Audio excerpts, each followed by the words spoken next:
He sat in that wheelchair, looked her in the eyes and lied. She opened her heart, shared her deepest struggles, and trusted him completely. Their love was real, but their foundation was built on deception. When the truth surfaced, it didn't just break hearts.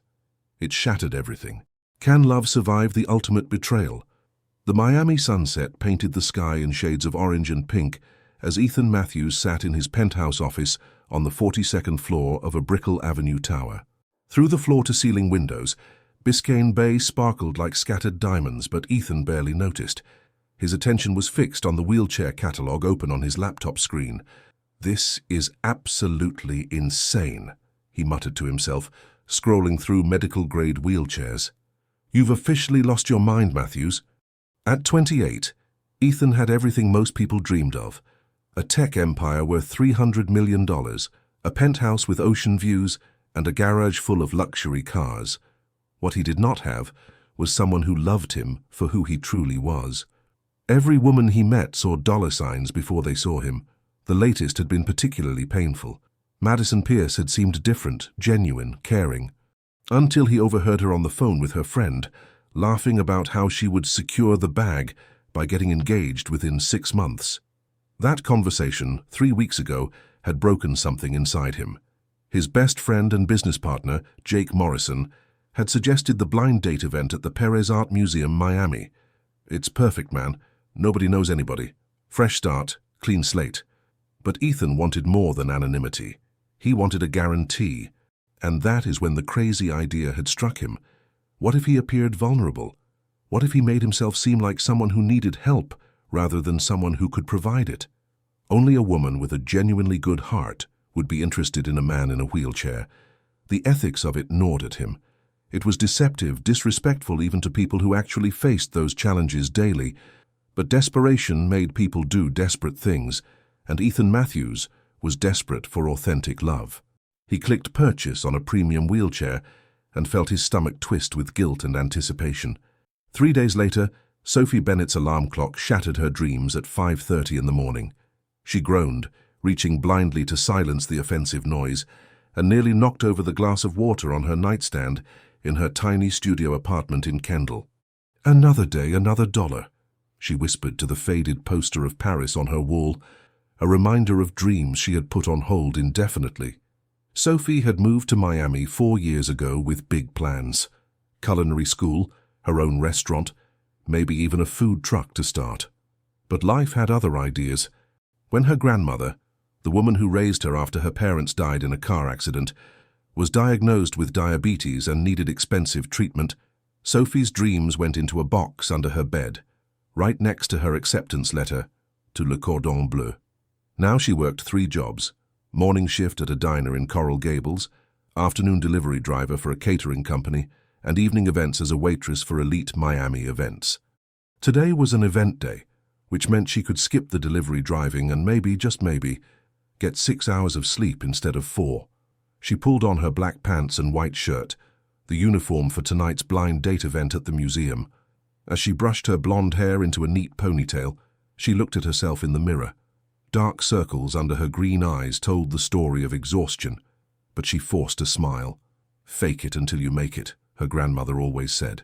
Her phone buzzed with a text from her boss at elite Miami events. "Don't forget, Table 7 needs extra attention tonight. High-profile guest, professional and discreet." Sophie rolled her eyes. High-profile guests at these events usually meant entitled jerks who snapped their fingers for service. But they also tipped well, and she needed every penny. The Perez Art Museum, Miami, looked magnificent in the evening light. Located right on Biscayne Bay, the modern building with its hanging gardens seemed to float above the water. Ethan arrived an hour early, his new wheelchair loaded in the back of a nondescript Toyota he had rented for the occasion. His usual Lamborghini would have defeated the entire purpose. His hands trembled slightly as he transferred himself into the wheelchair in the parking garage. He had spent the last 2 days watching videos and practicing, but he still felt like a fraud, because he was a fraud. Last chance to back out, he told himself, but the memory of Madison's laughter, of every gold digger before her, pushed him forward. Inside, the event coordinator, a stern woman named Patricia, barely glanced at him as she checked her list. Name? Ethan Matthews. Table 7. Your match will arrive at 7:30 sharp. Please be seated by 7:15. Ethan wheeled himself to table 7, positioned near a window with a stunning view of the bay. Soft jazz music played in the background, and the smell of expensive catering filled the air.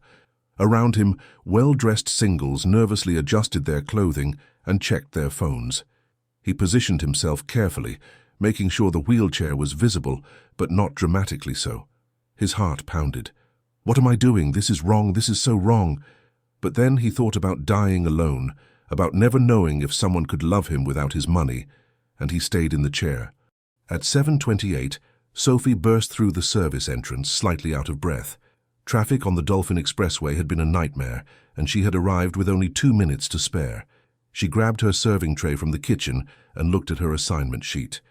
Table 7, she muttered, scanning the elegant dining area.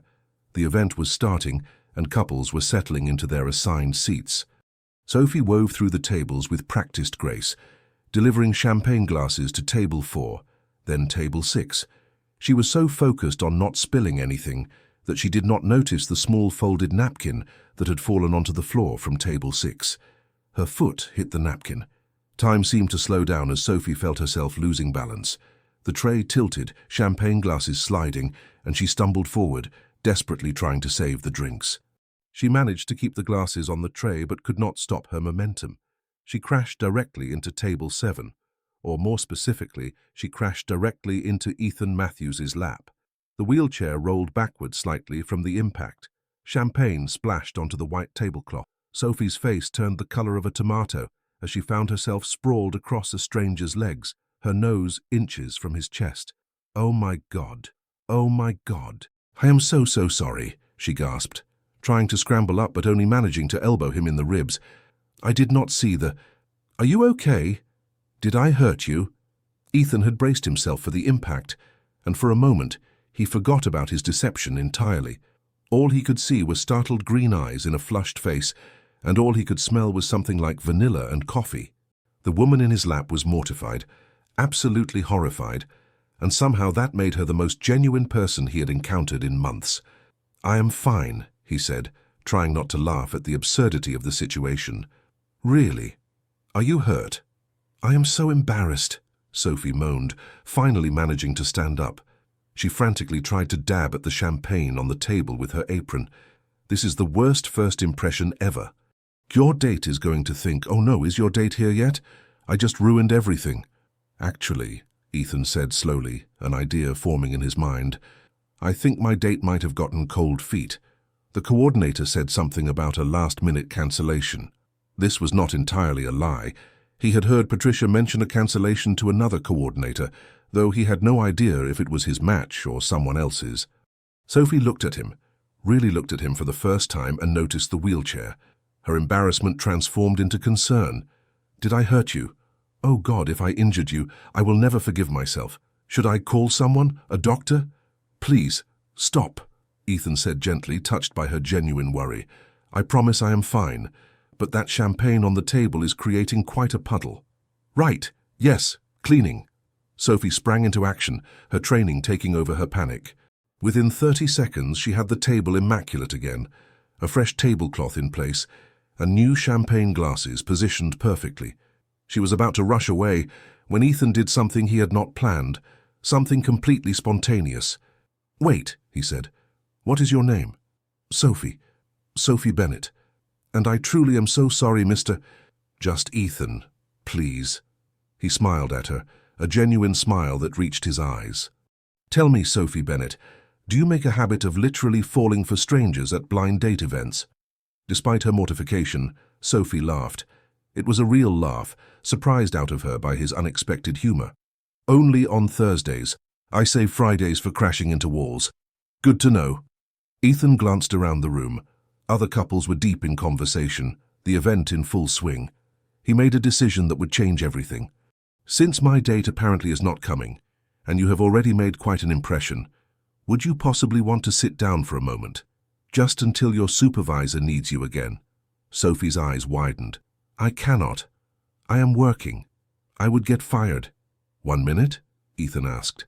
There was something in his voice, a loneliness that Sophie recognized because she felt it every single day. Against her better judgment, against all common sense and workplace rules, Sophie pulled out the chair across from him and sat down. "1 minute," she agreed. "But if Patricia catches me, you have to pretend I am taking your order for special dietary requirements." "Deal." Ethan extended his hand across the table. "Ethan Matthews. Pleasure to meet you, Sophie Bennett, even if the introduction was a bit unconventional." Sophie shook his hand, and later she would swear she felt electricity in that touch. Neither of them noticed Patricia watching from across the room, her tablet in hand, checking off matches. She glanced at table 7, saw Sophie sitting there, and smiled. "Well," Patricia muttered to herself, "at least someone is sitting with him, the poor dear. His original match never showed up." She marked table 7 as successfully matched and moved on to manage the other tables. Neither Ethan nor Sophie had any idea that this accidental meeting, born from a spilled champagne tray and a lie about being stood up, was about to turn both of their worlds upside down. The 1 minute turned into 5, then 10. And as the Miami night deepened outside the museum windows, two strangers who had no business being at that table together began to talk, to laugh, and to feel something neither had expected to find. The masquerade had begun, but it was no longer just Ethan wearing a mask. Sophie knew she should get back to work. Patricia had a radar for slacking employees, and sitting at a guest's table definitely qualified as slacking. But something about Ethan made her want to stay just a little longer. "So," Ethan said, leaning back in his wheelchair with an easy smile, "do you always work these fancy events, or is this a special torture you reserved just for tonight?" Sophie laughed, surprised by his casual humor. "Torture is exactly the right word. I usually do 3 jobs, but tonight I am just doing this one, which feels like a vacation." "3 jobs?" Ethan's eyebrows rose. "That sounds exhausting." "It is what it is." Sophie shrugged, not wanting to elaborate on her grandmother's medical bills or her abandoned dreams. Those were too heavy for a conversation with a stranger, even a stranger with kind eyes. "What about you? What do you do?" Ethan hesitated. This was the moment he usually said tech entrepreneur or software development, which inevitably led to questions about money. "I work in computers. Pretty boring stuff, really. Tech support, mostly." It was not entirely a lie. He did work in tech, and he had done support in the early days of his company. The fact that he now owned the company was just a detail he chose to omit. "Nothing wrong with boring," Sophie said. "Boring pays the bills." "Does it?" Ethan asked, then immediately regretted the question when he saw her stiffen slightly. "I'm sorry, that was too personal." "No, it is okay." Sophie glanced at her watch. "And that is my cue. I really do need to get back before Patricia sends out a search party." "Wait." Ethan pulled out his phone. "Can I get your number? Maybe we could grab coffee sometime. I mean, if you want to. No pressure." Sophie bit her lip. She had not been on a date in over a year. The last one had been with Derek Harrison, her ex-fiancé, who had left her the moment her grandmother got sick, and Sophie's priorities shifted from wedding planning to hospital bills. "I have medical debt" was apparently not sexy in the dating world, but Ethan seemed different. Maybe it was the vulnerability she sensed in him, or maybe it was just that he made her laugh for the first time in weeks. "Okay," she said, typing her number into his phone. "But I warn you, my schedule is crazy. Finding time for coffee might require divine intervention." "I will pray then," Ethan said with a grin that made Sophie's heart skip. As she walked away, Ethan watched her weave through the tables with practiced grace. He felt a pang of guilt about the wheelchair, about the lie he was constructing, but he pushed it down. Just 1 date, he told himself, just to see if this is real. 2 days later, Sophie was pulling a double shift at the Coral Gables diner when her phone buzzed. She almost ignored it, but the morning rush had died down and her boss, Maria, had gone to the bank. Unknown number. "Is this the beautiful woman who assaulted me with champagne on Thursday? Because I am ready to press charges. Unless you agree to have coffee with me tomorrow." Sophie found herself smiling like an idiot at the grill. "Sophie, this is her lawyer. My client pleads temporary insanity. Also, she might be available for coffee. When and where?" "Ethan, Panther Coffee in Wynwood? 10 a.m.? I promise not to sue if you promise not to spill anything on me."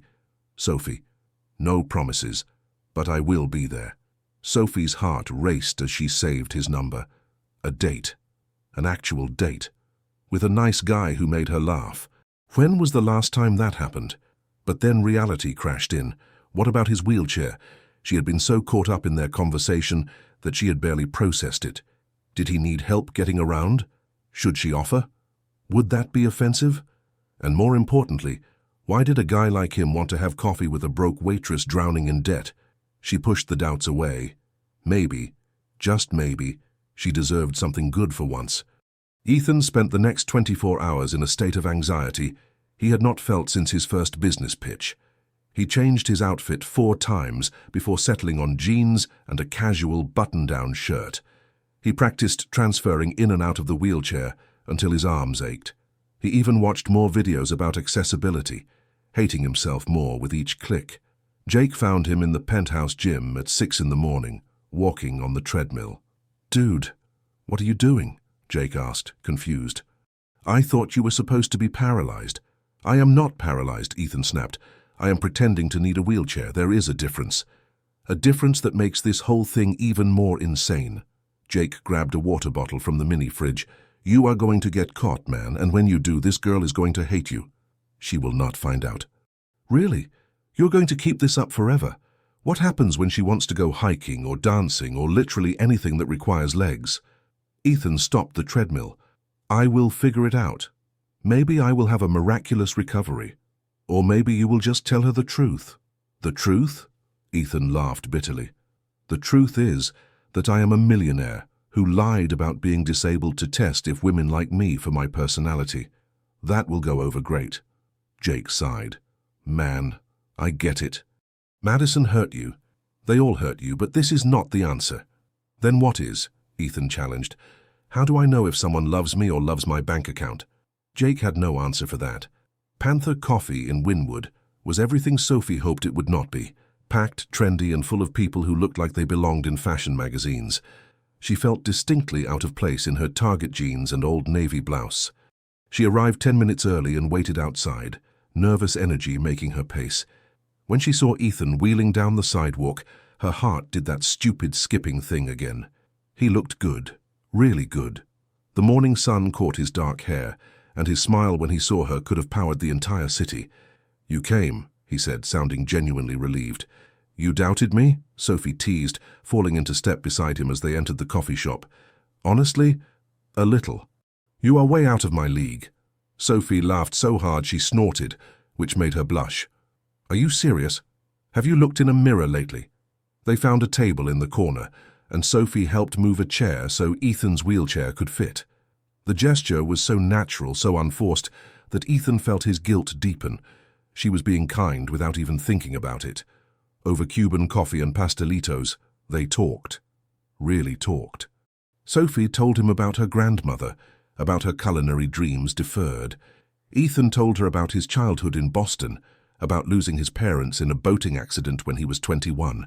He edited out the trust fund and the company, but the grief was real.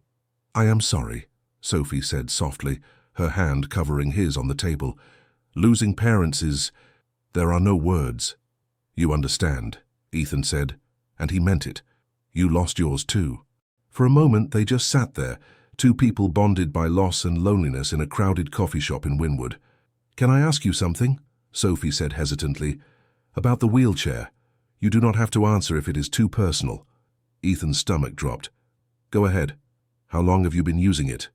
"A few years," Ethan lied, hating himself. "Car accident.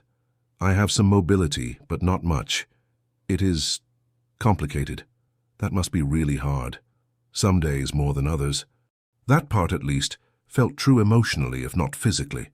Sophie squeezed his hand. "Well, for what it is worth, I think you are pretty amazing."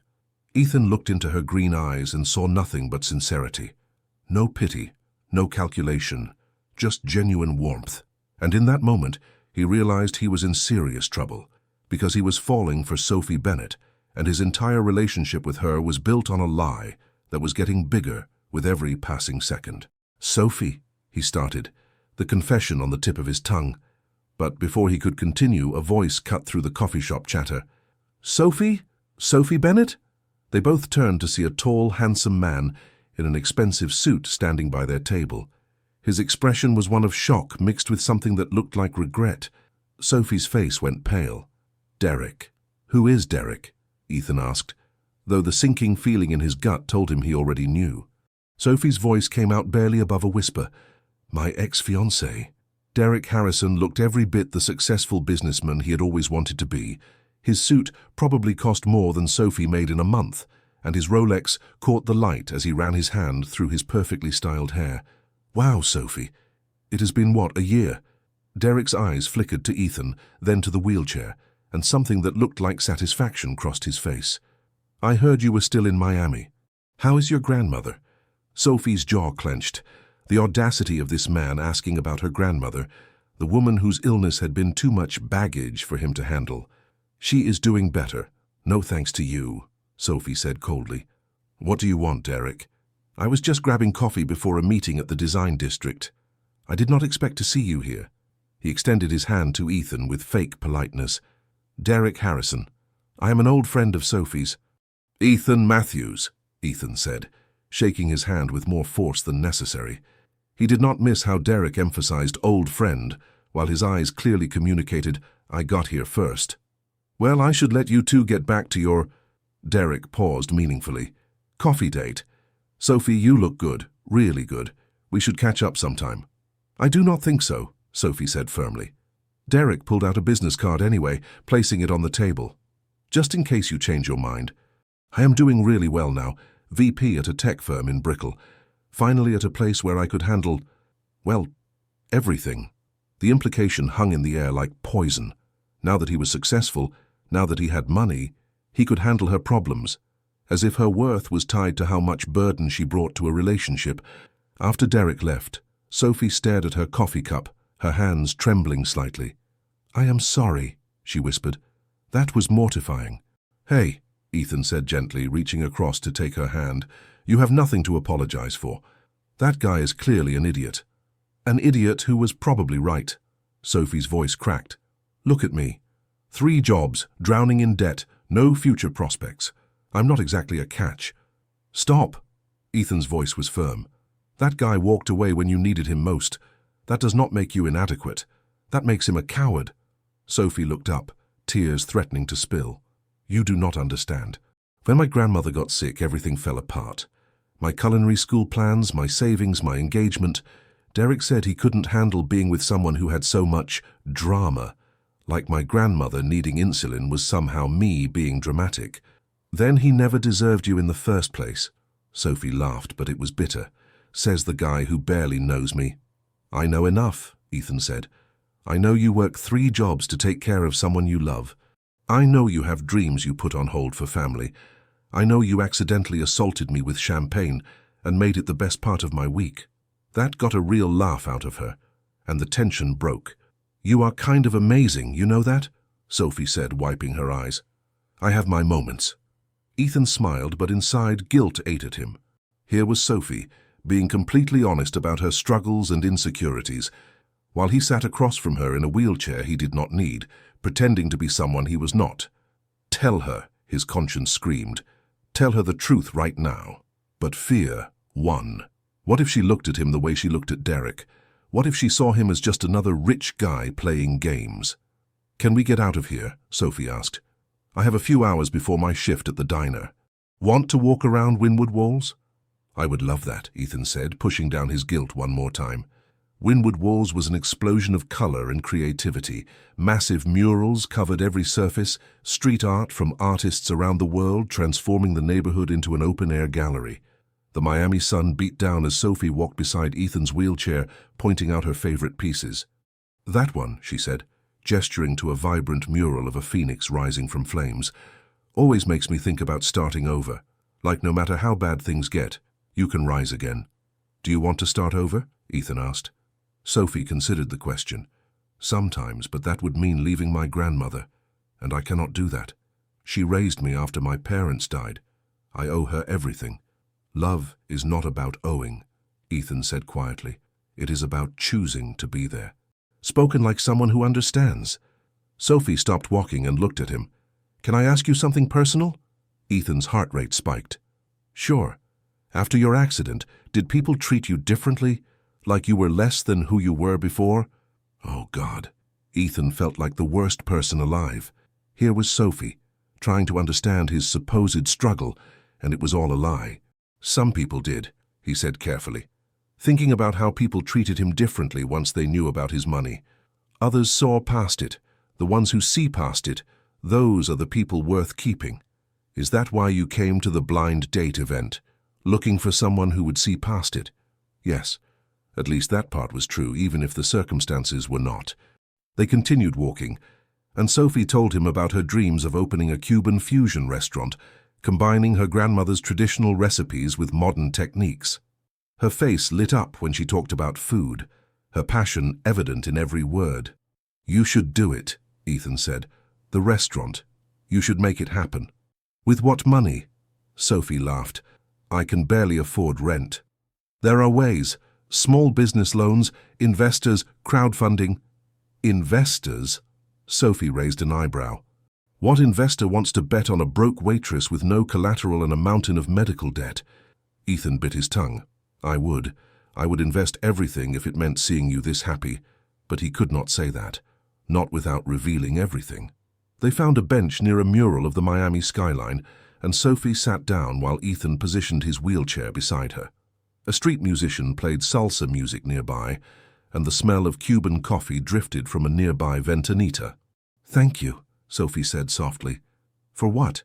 For today. For listening.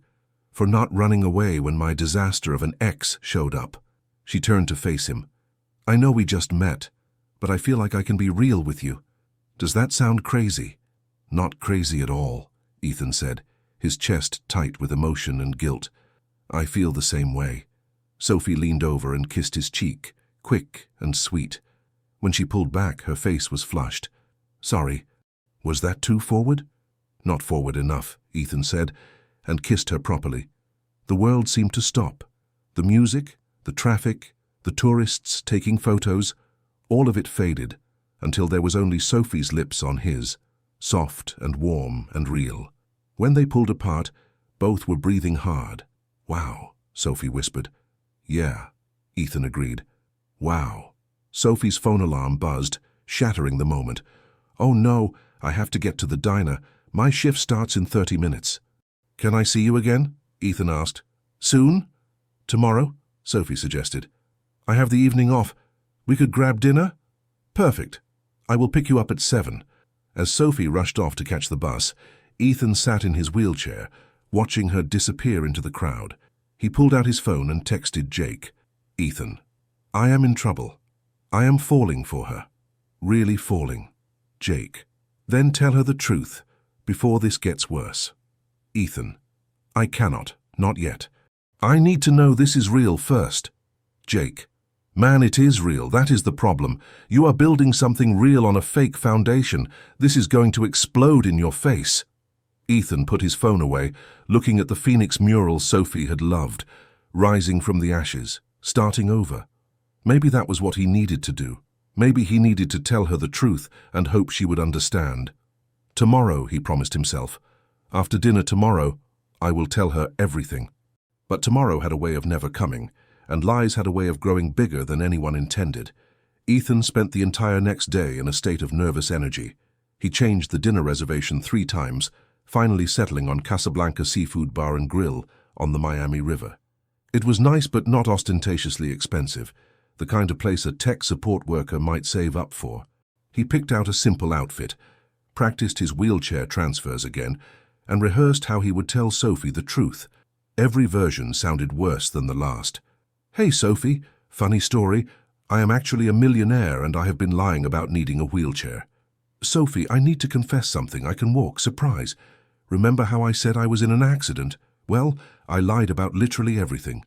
None of them would work. All of them would make her hate him. Maybe Jake was right. Maybe he should just come clean now before things got more serious. But the memory of her kiss, the way she looked at him like he was someone special, made him hesitate.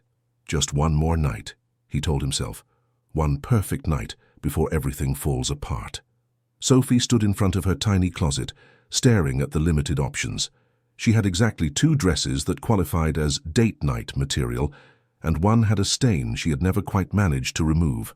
She chose the navy blue sundress, paired it with sandals from Marshall's, and did her makeup carefully. Her grandmother, Rosa, sat in her favorite chair, watching Sophie with knowing eyes.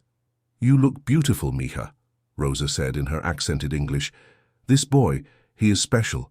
"I do not know yet, abuela," Sophie admitted, "but I think he might be." "Good. You deserve happy." Rosa's arthritic hands reached for Sophie's. "You give too much to this old woman. Time for you to live. Taking care of you is not a burden, abuela." "I know, mija, but is also not a life." Rosa squeezed her hand. "This Ethan, he treats you good." "He does." Sophie smiled, thinking about how Ethan listened to her, really listened. "He makes me feel like I matter." "Then he is smart, man," Rosa grinned. "Now go. Have fun. Stop worrying about me." A horn honked outside. Sophie kissed her grandmother's cheek and rushed out, expecting to see Ethan's Toyota. Instead, she found a modified accessible van. Ethan sat in the driver's seat, the wheelchair secured beside him, waving through the window. Sophie's heart melted. He was so independent, so capable. The wheelchair was just a part of who he was, not a limitation.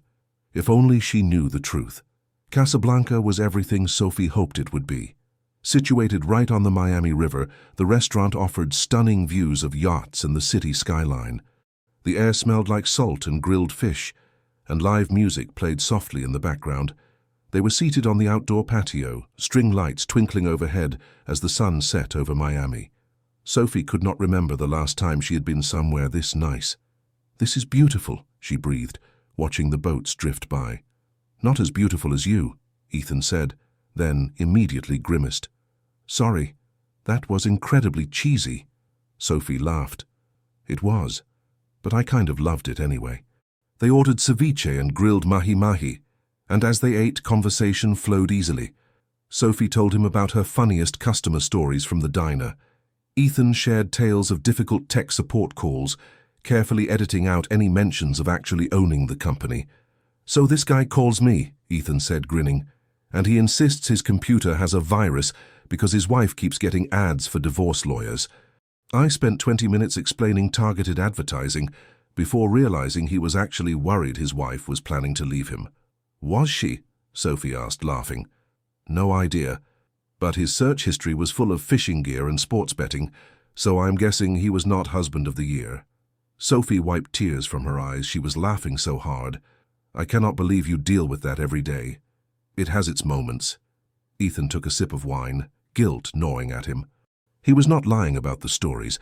They were from his early days doing actual support. But the context was completely false. "Can I ask you something?" Sophie said, her voice becoming serious. "About your accident. You do not have to answer if you do not want to." Ethan's stomach dropped. "Go ahead. Do you ever get angry about it? About what you lost?" The question hit harder than Sophie could know. Ethan thought about what he had actually lost, his ability to trust people, his faith in genuine connection, his parents. The wheelchair was fake, but the pain was real. "Every day," he said honestly, "but anger does not change anything. You just have to find a way forward." Sophie reached across the table and took his hand. "You are incredibly strong, you know that?" Ethan felt like the worst person alive. Here was Sophie, praising him for strength he did not have, for overcoming challenges he had never faced. "Sophie, I need to tell you something." "Ethan Matthews?" A voice interrupted from behind them. They both turned to see a woman in an elegant red dress standing by their table. She was stunning, with dark hair and the kind of confidence that came from old money. "Madison," Ethan said, his voice flat. "What are you doing here?" Madison Pierce, his ex, smiled like a cat who caught a canary. Her eyes traveled from Ethan to Sophie, then down to the wheelchair, and something like confusion flickered across her face. "I am here for a business dinner. But Ethan, darling, what happened to you?" "The wheelchair." Her voice dripped with false concern. "Car accident," Ethan said shortly. "Madison, this is Sophie." Sophie, Madison is an old acquaintance. "Ex-girlfriend," Madison corrected, extending her hand to Sophie with a smile that did not reach her eyes. "We dated last year." "Before his situation?" Sophie shook her hand, feeling distinctly outclassed. Madison's dress probably cost more than Sophie's rent, and her jewelry was definitely real. "I am so sorry to hear about the accident," Madison continued, addressing Ethan. "When did this happen? I saw you at the tech summit in January and you were fine." Ethan's blood ran cold. The tech summit, where he had given the keynote speech. Walking. "You must be mistaken," he said quickly. "I was not at any summit." Madison's perfectly shaped eyebrows rose. "Really? Because I could swear I saw you on stage talking about—" "Madison," a man's voice called from inside the restaurant. "Our table is ready." "Coming," Madison called back. She turned to Sophie with a smile. "It was lovely to meet you. Ethan is a catch. Just make sure you know what you're catching." As she walked away, Sophie turned to Ethan, confusion written all over her face. "She said she saw you at a tech summit? Walking?" "She has me confused with someone else," Ethan said, his mouth dry. "Happens more than you think. Common name." "Ethan Matthews is not that common. Sophie, please. Can we just enjoy dinner? Madison likes to stir up drama. She is probably still upset that we broke up." Sophie wanted to believe him. She really did. But something felt off. The way Madison had looked at him, the specific mention of a tech summit, the confusion about the wheelchair. "Okay," she said finally. "But if there is something you need to tell me, you know you can, right?" "I know." Ethan squeezed her hand, hating himself more with every passing second. "I promise everything is fine." But everything was not fine. The foundation of lies was starting to crack, and Ethan could feel it crumbling beneath him. They finished dinner, but the easy atmosphere was gone. Sophie was quieter, more thoughtful. Ethan tried to recapture the earlier magic, but Madison's appearance had poisoned the evening. When he drove Sophie home, they sat in the van outside her apartment building, neither wanting to end the night but neither sure how to fix what had broken. "I had a great time," Sophie said softly, "despite the unexpected visitors." "Me too." Ethan turned to face her. "Can I see you again?" "I would like that." Sophie leaned over and kissed him, and for a moment everything felt right again. But as Ethan drove home, he knew he was running out of time. The lies were catching up to him, and soon he would have to face the truth. The question was, would Sophie still be there when he did? Sophie could not sleep. Madison's words kept echoing in her mind. "I saw you at the tech summit in January, walking." At 2 in the morning, she gave up on sleep and opened her laptop. Her fingers hovered over the keyboard. Should she? Was she being paranoid? But something in her gut told her to look. She typed "Ethan Matthews Tech" into Google. The first result made her blood run cold. Tech entrepreneur Ethan Matthews announces $50 million expansion of cloud sync solutions. There was a photo. It was him, her Ethan, standing at a podium, wearing an expensive suit, very much not in a wheelchair. The article was dated January 15, 2025. Sophie's hands shook as she scrolled through more results. Forbes articles, tech magazine interviews, photos of Ethan at galas, at conferences, at charity events. Always standing, always walking, always identified as the CEO and founder of CloudSync Solutions, a company worth hundreds of millions. "No," she whispered. "No, no, no." She clicked on a video from the tech summit Madison had mentioned. There was Ethan, giving a keynote speech about innovation and authenticity in business. The irony made her want to scream. Authenticity. He had lied about everything. Tears streamed down her face as the pieces fell into place. The careful way he talked about his job. The expensive tastes he tried to hide. The way Madison had looked so confused about the wheelchair. He was not a tech support worker struggling to get by. He was a millionaire playing pretend. And the wheelchair? That was the worst part. He had faked a disability. Who does that? Sophie felt sick. She had trusted him. She had opened up to him about her struggles, her insecurities, her failed engagement. She had kissed him. She had started to fall for him. And it was all a lie. Her phone buzzed with a text from Ethan. "Ethan, cannot stop thinking about tonight. About you. Sweet dreams. Beautiful." Sophie stared at the message, fury replacing heartbreak. How dare he? How dare he play with her feelings like this? She typed out a response, deleted it, typed another, deleted that too. Finally, she settled on, "Sophie, we need to talk. Tomorrow. It is important." She did not wait for his reply before turning off her phone and crying herself to sleep. Ethan saw Sophie's message when he woke up at 6 a.m. The ominous tone made his stomach drop. She knew. Somehow she had found out. He called Jake immediately. "She knows," Ethan said without preamble. "She found out." "How?" Jake asked, sleep making his voice rough. "I do not know, but her text... Jake, I am going to lose her." "You were always going to lose her, man. You built this whole thing on lies. What did you think would happen?" "I thought I would have more time. I thought I could tell her myself, explain why I did it." "And what is your explanation?" Jake challenged. "That you were so rich and traumatized by gold diggers that you thought pretending to be disabled was a reasonable solution." Ethan had no answer for that. "Tell her the truth," Jake said. "All of it. Apologize. And hope she has a more forgiving heart than you deserve." They met at South Point Park in South Beach, far from the crowds and restaurants. Sophie had chosen a bench near the water, where the morning sun turned the ocean into liquid gold. Under different circumstances, it would have been romantic. Ethan wheeled up to find Sophie sitting rigid, her face unreadable. She had been crying. He could tell from her red eyes. "Hi," he said softly. "Are you going to keep sitting in that wheelchair?" Sophie asked, her voice flat. "Or are you going to stop lying and stand up?" Ethan's world stopped. She knew everything.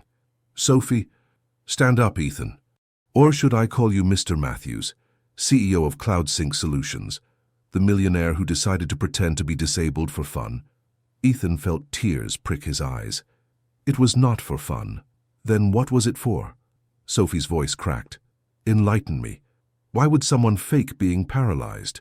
Ethan stood up slowly, his legs shaking not from disuse but from fear. He left the wheelchair and sat on the bench, keeping distance between them. "I wanted to find someone who would love me for me," he said quietly. "Not for my money." Sophie laughed bitterly. "So you decided to lie about having a disability. Do you have any idea how offensive that is? How disrespectful to people who actually face those challenges every day? I know it was wrong. Sophie, every woman I have ever dated only wanted my bank account.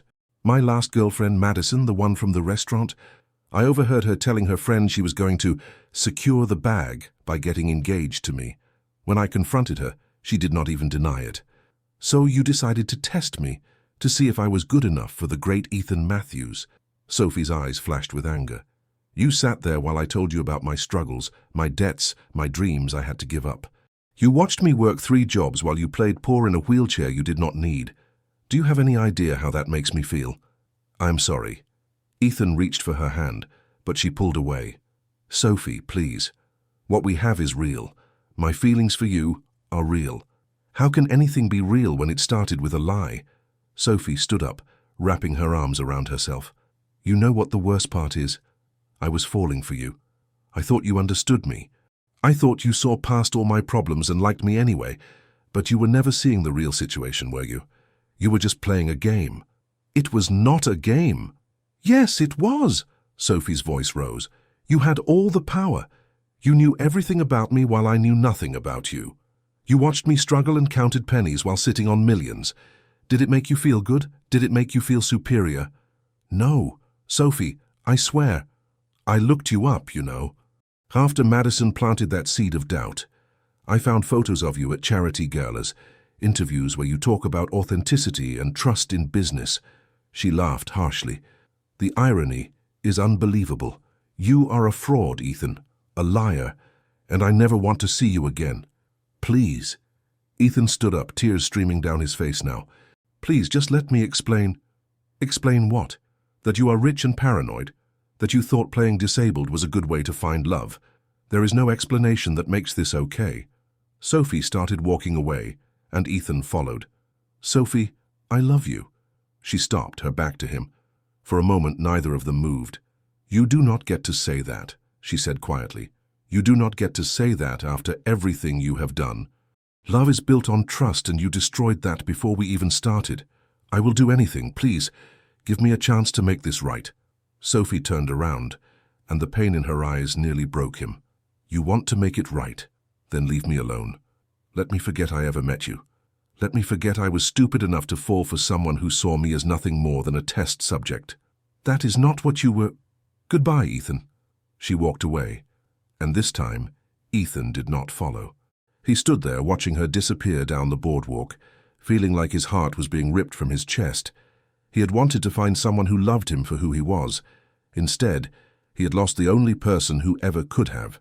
Behind him, the empty wheelchair sat on the path, a monument to his stupidity and pride. Ethan collapsed back onto the bench and put his head in his hands. For the first time since his parents died, he let himself cry without restraint. He had everything money could buy and nothing that mattered. 2 weeks passed like a fog. Sophie threw herself into work, taking extra shifts anywhere she could. Exhaustion was better than feeling. When she was busy serving tables or delivering food, she did not have time to think about Ethan's lies, or how much she had started to care about him. But at night, alone in her apartment, the hurt crashed over her like waves. "Mija, you are going to work yourself to death," Rosa said one evening, watching Sophie collapse onto the couch after a 16-hour day. "This boy, he hurt you bad. I do not want to talk about it, Abuela." "Too bad. We talk anyway." Rosa turned off the television and fixed Sophie with a stern look. "You think I do not see? You cry in the shower. You do not eat. You are angry and sad. And you punish yourself with work." "He lied to me about everything," Sophie said, her voice breaking. "He pretended to be someone he was not. He made me feel like we were the same, like we understood each other, and it was all fake." "Was it?" Rosa asked gently. "All of it? How could it not be? Everything was a lie. The wheelchair, yes. The money, yes. But feelings? Those are harder to fake." Rosa reached over and took Sophie's hand. "I am not saying what he did was right. It was wrong, very wrong. But people do stupid things when they are afraid." "Afraid of what?" "He is a millionaire. He has everything. Everything but love." Rosa squeezed her hand. "Money cannot buy that, Mija. Trust me." "I know." Sophie had never heard this story. "What do you mean?" Rosa sighed. "Your abuelo. He was rich man when I met him. In Cuba, before the revolution, his family owned land, businesses. I was poor girl working in his family's house. When he told me he loved me, I did not believe him. I thought he was playing with me, like rich men do." "But you married him." "Yes. But first he gave up everything. He told his family he chose me and they disowned him. We came to America with nothing. We built life together from zero." Rosa's eyes grew distant with memory. "He died with no money, but he had love, real love. That was worth more." "Ethan did not give up anything for me," Sophie said bitterly. "No, but he lost you. Maybe that is his lesson to learn." Sophie wanted to stay angry. Anger was easier than the alternative. But her grandmother's words planted a seed of doubt in her mind. Had some of it been real? Ethan was not doing much better. His work suffered. Jake found him in his office at 3 a.m. multiple times, staring at his computer screen without actually working. "You need to fix this," Jake said, bringing him coffee he would not drink. "I cannot fix it. She hates me. She has every right to hate me." "So that is it? You give up? What else can I do?" Ethan looked at his friend with hollow eyes. "I lied to her, Jake. I faked a disability. I made her think I was someone I was not. There is no coming back from that." "Maybe not," Jake admitted. "But you can at least try to make amends, not for you, for her." "What do you mean?" Jake leaned against the desk. "You said she had dreams. Culinary school, a restaurant. What if you helped make that happen? She would never accept money from me. So do not make it about you. Make it about her. Anonymous donation, scholarship fund. Something that helps her without you taking credit."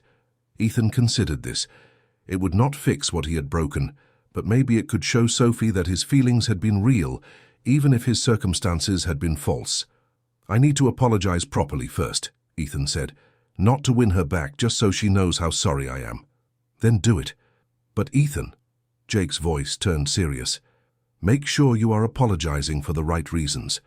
Not to make yourself feel better, not to ease your guilt, but because she deserves to hear it." Sophie was closing the diner at midnight when she found the envelope. It was on the counter, plain white, with her name written in handwriting she did not recognize. Inside was a letter. "Dear Sophie, I know you told me to leave you alone, and I will respect that. This is the last time I will contact you, and I will not expect or ask for a response. I am writing to tell you how deeply sorry I am. What I did was inexcusable. I lied to you about fundamental things, and worse, I lied in a way that was disrespectful to people who face real challenges every day. There is no justification for my actions, only explanation, and even that sounds hollow. I was hurt by people who only saw my money, and I let that hurt turn me into someone I am not proud of. I thought I was protecting myself, but really, I was just being a coward. Instead of trusting that good people exist, I decided to test you. That was wrong. You were never a test subject. You were never an experiment. What I felt, what I feel for you is the most real thing I have experienced in years, but I understand that my feelings do not matter now. I destroyed your trust, and trust is not something you can buy back with apologies or explanations. You told me about your dreams, the restaurant, the culinary school. I hope you never give up on those dreams. You deserve every good thing this world has to offer, and I am sorry that I made you doubt yourself even for a moment. I know I do not deserve your forgiveness. I am not asking for it. I just needed you to know that meeting you changed me. You made me want to be a better person. I only wish I had been that person from the start. I hope you find everything you are looking for. I hope someone worthy of you comes along and gives you the love you deserve. I hope your grandmother stays healthy and you get to open that Cuban fusion restaurant and it becomes the most successful place in Miami. Most of all, I hope you can forget about me and the pain I caused. I am truly sorry, Sophie. Sophie read the letter 3 times, tears streaming down her face. She hated that his words touched her. She hated that even now, part of her wanted to forgive him. But trust was not something you could rebuild with a letter. She folded the paper carefully and put it in her purse. Then she locked up the diner and went home, where her grandmother was waiting up despite the late hour. "He wrote you," Rosa said. It was not a question. "How did you know?" "Your face. You look like you are fighting a war inside." Rosa patted the couch. "Sit. Tell me." Sophie sat and showed her grandmother the letter. Rosa read it slowly, her expression thoughtful. "He is sorry," Rosa said finally. "Sorry does not fix what he broke." "No. But it is a start." Rosa handed the letter back. "The question is, Mija, can you forgive him? Not for him, for you, because holding on to anger will only hurt you in the end. I do not know if I can trust him again. Maybe you cannot. Maybe you should not. But forgiveness and trust are different things. You can forgive someone without letting them back into your life." Sophie leaned against her grandmother's shoulder. "When did you get so wise?" "I have been wise. You just never listen." Rosa kissed the top of her head. "Whatever you decide, I support you. But decide for your heart, not your hurt." Sophie closed her eyes, the letter still in her hand, and wondered if her heart could tell the difference anymore. 3 weeks after the letter, Sophie received a phone call that changed everything. "Miss Bennett, this is Margaret Chen from the Miami Culinary Institute. I'm calling about your application from 4 years ago." Sophie's heart stopped. "My application? But I withdrew that years ago." "Yes, well, we recently received an anonymous donation specifically designated for students who had to defer their dreams due to family medical circumstances. Your name came up in our records, and we would like to offer you a full scholarship, including living expenses, if you are still interested." Sophie sat down hard on her bed. What? A full scholarship?" "Yes." The donor was very specific. They wanted to help people who sacrificed their education to care for family members. Your essay about your grandmother was quite moving. Who was the donor? I'm afraid that information is confidential. They wish to remain anonymous. But Miss Bennett, this is a legitimate offer. We would love to have you in our fall program starting in 2 months. After hanging up, Sophie sat in stunned silence. An anonymous donor, family medical circumstances. It could not be a coincidence. "Ethan," she whispered. Rosa came into the room concerned by Sophie's expression. "Mija, what happened? You look like you saw a ghost." Sophie explained about the scholarship. Rosa listened, then smiled knowingly. "This boy, he tries to fix his mistake. But I cannot accept this. It is too much. It is—" "What you always wanted," Rosa interrupted. "Mija, maybe he cannot fix what he broke between you, but he can still do something good. Let him. But what does he want in return? Maybe nothing. Maybe he just wants you to be happy." Rosa sat beside her. Not everything is a transaction. Sometimes people do good things because it is right, not because they expect something back. Sophie thought about the letter. I hope you never give up on those dreams. He had meant it. This was not about winning her back. This was about making amends the only way he knew how. But there was still something she needed to do first. Ethan was in a meeting when his assistant interrupted. Mr. Matthews, there is someone here to see you. She says it is important. I am in the middle of... It is Sophie Bennett. Ethan's heart nearly stopped. Send her in. Cancel the meeting. The executives looked annoyed, but Ethan did not care. They filed out as Sophie walked in, and suddenly his massive corner office felt too small. She looked beautiful and tired, her hair pulled back, wearing her diner uniform like she had come straight from work. Hi, Ethan said, standing awkwardly. Hi. Sophie closed the door behind her. I got a very interesting phone call today. Ethan's face flushed. I do not know what you are talking about. Do not lie to me again, Ethan, please. Sophie's voice was gentle but firm. The culinary school scholarship. That was you, was not it? He could have denied it. The donation was truly anonymous, rooted through layers of legal entities, but he was done lying. Yes, he admitted quietly. I wanted to help, not to win you back or make you forgive me, just because you deserve it. It is too much. It is not nearly enough. Ethan took a step closer. Sophie, I know I cannot undo what I did. I know I hurt you in ways that maybe cannot be fixed. But if I can do something good, something that helps you achieve your dreams, then maybe some good can come from this disaster I created. Sophie's eyes filled with tears. Why did you do it? Really? Help me understand. Ethan took a deep breath. I have spent my entire adult life wondering if people liked me or my money. My parents died and left me everything, and suddenly I had friends I never knew existed. Women appeared out of nowhere. Everyone wanted something. And when I tried to date seriously, to find something real, it always came back to the money. He walked to the window, looking out at the Miami skyline. Madison was the last straw. I thought she was different. I thought she actually cared. Then I overheard her talking about me like I was a retirement plan, something to secure, and I just broke. So you decided to test everyone? Sophie asked.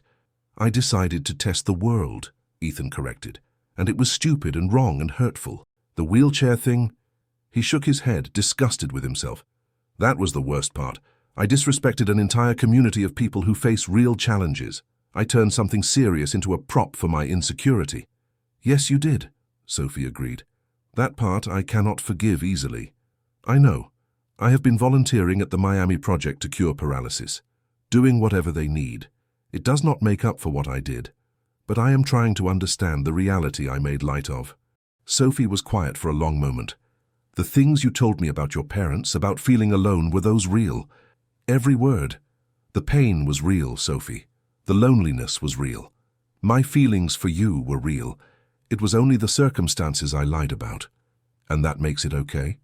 No, nothing makes it okay. But I want you to know that when I was with you, I was more myself than I have been in years. You made me laugh. You made me think. You made me want to be better. That was all real. Sophie walked over to stand beside him at the window. I was so angry at you. You should still be angry. Oh, I am, she assured him. But I am also, I do not know, confused, hurt. But also, Ethan, my grandmother told me something. She said forgiveness and trust are different things. Ethan turned to look at her. What does that mean? It means I can forgive you for being scared and making terrible choices. I can understand that you were hurt and looking for something real. I can accept your apology. Sophie met his eyes. But trust? That takes time, a lot of time, and I do not know if we can get there. I will wait as long as it takes, Ethan said. If there is even a chance... I am not promising anything, Sophie interrupted. But maybe we could start over, really start over. No lies this time. You be you, millionaire and all. I will be me, broke culinary student. And we see if there is something real underneath all the mess we made. You mean it? Ethan's voice was full of hope and disbelief. I mean, I am willing to try coffee, public place, honest conversation. That is all I can offer right now. That is more than I deserve. Ethan smiled, really smiled, for the first time in weeks. How about Panther Coffee? Tomorrow? 10 a.m.? Back to the beginning, Sophie said softly. If you will let me, I want to do this right. No wheelchair, no pretending. Just me, terrified that you will realize I am not good enough for you, but hoping you might give me a chance anyway. Sophie smiled despite herself. You know what? I am terrified too. That is at least honest. As she walked to the door, Ethan called out, Sophie? She turned back. Thank you for being brave enough to give me another chance. Thank you for the scholarship and for the honesty. Finally. She opened the door, then paused. Oh, and Ethan, if you ever lie to me again, I will put actual hot sauce in your coffee, just so we are clear. Ethan laughed, and it felt like breathing after being underwater. Crystal clear. 6 months later, the grand opening of Rosa's Kitchen in Little Havana was everything Sophie had dreamed of and more. The small restaurant, tucked between a cigar shop and a botanica on Calle Ocho, glowed with warm lights and the aroma of Cuban fusion cuisine. Sophie stood in her chef's whites, watching the line of customers stretch down the block. Critics from the Miami Herald were there, food bloggers, local families, and standing near the back, trying not to be noticed, was Ethan. They had taken things slowly. Coffee dates turned into dinners. Dinners turned into long walks on South Beach. Slowly, painfully, trust had been rebuilt brick by brick. There were setbacks, moments when Sophie's doubt flared up, times when Ethan's fear of rejection made him withdraw. But they worked through it, with honesty replacing the lies that had nearly destroyed them. Ethan had kept his promise. No more deception. He introduced her to his world gradually, letting her see his wealth without overwhelming her.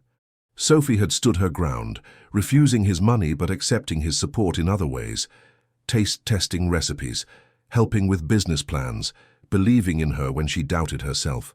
The scholarship had been the turning point, but their relationship was built on everything that came after. Mija, Rosa called from her place of honor at the best table. Come, take a break. You have been cooking for hours. Sophie emerged from the kitchen to applause. Her face flushed as customers congratulated her. The ropa vieja with a modern twist was already getting rave reviews. Her mojo-marinated mahi-mahi was apparently transcendent. She made her way to Rosa's table, where her grandmother sat with tears of joy streaming down her face. Your parents would be so proud, Rosa whispered, pulling Sophie into a hug. I am so proud. I could not have done it without you, Abuela. And without that boy who loves you, Rosa added with a knowing smile. He is still hiding in the corner, trying not to be seen. Sophie looked over and caught Ethan's eye. He smiled, that same genuine smile that had captured her heart despite everything. She gestured for him to come over. I was trying to stay out of the way, Ethan said when he reached her. This is your night. Our night, Sophie corrected. You helped make this happen. You made this happen. I just believed in you. That was enough. Sophie took his hand, no longer caring who saw. They had been private about their relationship, but tonight felt like the right time to stop hiding. You know what I realized? What? That day at the museum, when I crashed into your lap, that was the real beginning. Not the lies, not the wheelchair, not the fake identity. Just two lonely people colliding and finding something unexpected. Ethan squeezed her hand. Best accident of my life. Mine too.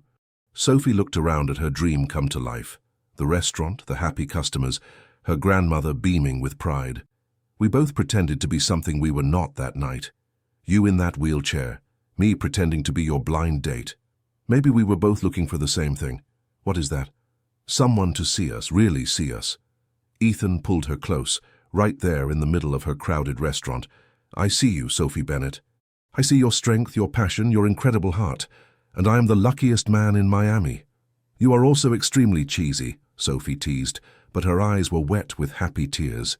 You love it. I do. She kissed him, soft and sweet, and the restaurant erupted in applause. Sophie pulled back, laughing. Now everyone knows. Good, Ethan said firmly. I want everyone to know that I am with the most amazing chef in Miami, maybe in all of Florida. Okay, now you are just embarrassing me. Rosa appeared beside them, her eyes twinkling. You two, enough romance, Sophie. You have customers waiting for your special dessert. Ethan, You sit and eat. You're too skinny." As Sophie headed back to the kitchen, she paused at the door and looked back. Ethan was sitting with Rosa, laughing at something she said, completely at ease.